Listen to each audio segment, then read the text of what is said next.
P 好是圆 Y 点，它切这个圆 O 与 PA 好跟 A 点跟 B 点好还有 PB 会切 AB 两点。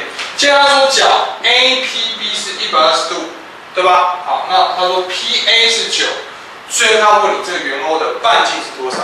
好，那同学注意来看一下，这个题目很明显，它是一个切线冰淇淋的题目，两条切线跟一个圆，这叫做切线冰淇淋，可以吗？好，那切线冰淇淋的题目呢，来你要注意，我们就要把它给画出来。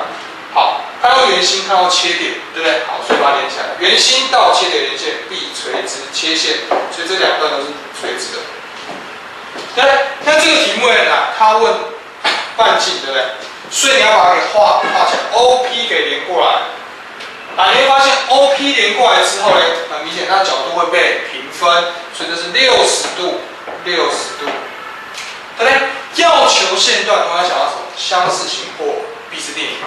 那这边你会发现 OAP 它是一个特殊三角形，30、60、90的直角三角形，可以吗？好，所以这时候来30、60、90的直角三角形，请告诉我，对，它比例多少？是1比根号3比上2。那你会发现30度对的是9，它问的半径是几度对的？是60度对的，对吧？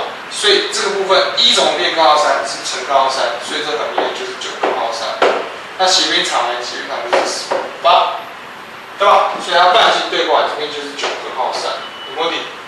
好，所以你要记住，切线冰淇淋的题目，它的对角会互补。那因为它是一个针形，我讲过，你只要记它是一个圆形或是一个针形，对吧？那我们知道这个部分角度会做平分，这边是30。所以这些答案呢，很明显很简单，就要选 C， 好，就是非常的简单。